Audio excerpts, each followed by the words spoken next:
There are three dimensions for development of EV ecosystem. One is, of course, the customer as the angle and the economics of the vehicle.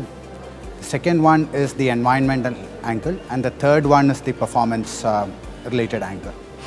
I think there is a need to focus on all these three areas. First, from the customer economics standpoint, it still needs to evolve in terms of the cost being reduced, and I think by 2025, many of the intracity applications which require at least 100 kilometers a day of travel, we are likely to reach economic parity. From an environment angle, definitely it's an area of big focus for the government as well as consumers, given that India has 10 of the 20 most polluted cities in the world. So from an environmental angle, it's a clear area. And the third, from a performance standpoint, the lithium-ion battery has been improving its performance at an average of about 8% per annum over the last 7-8 years. And if we continue that performance in terms of the range and also the weight of the battery coming down, I would expect that, look, 2025 is actually the tipping point when all these three will converge, which is the customer economics, the environmental impact, as well as the performance of the vehicle. The government will provide certain incentives for initial adoption for taking off of the electric vehicle in the country. But more importantly, I believe it is in terms of how we ensure lithium-ion battery manufacturing in India, which will truly act as an import substitute for oil then. For localization of LIB is one important element which government need to focus on. The second one is, of course, the charging infrastructure which is required to adopt for the adoption of electric vehicle. If you really look at the last 100 years, automotive industry was very focused and there was just one fuel.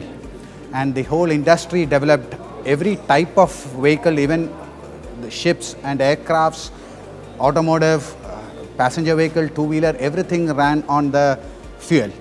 Now we are at a situation or at a cusp where there are multiple technologies which are available. Battery electric vehicle is just one technology, and we believe for intracity, smaller applications, battery electric vehicles is the one going forward, the predominant technology. But hydrogen-based fuel cell technology is still evolving. And between 2025 and 2030 is when we expect that technology to be much more matured.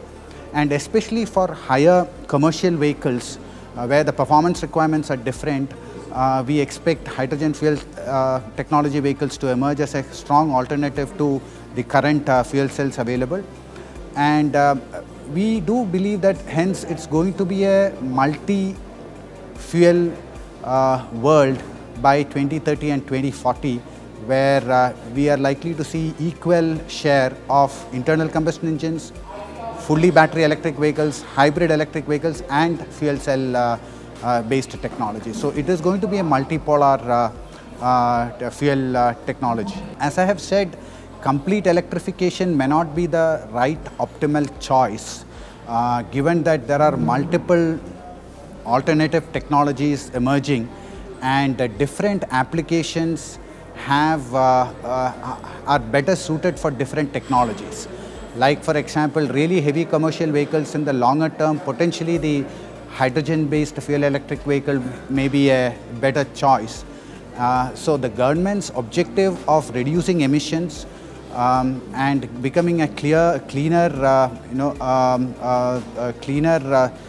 environment can be achieved using multiple objectives. The Euro 6 norms itself is going to reduce significantly the emission norms, and hence IC engines from an emission norms is getting much better off.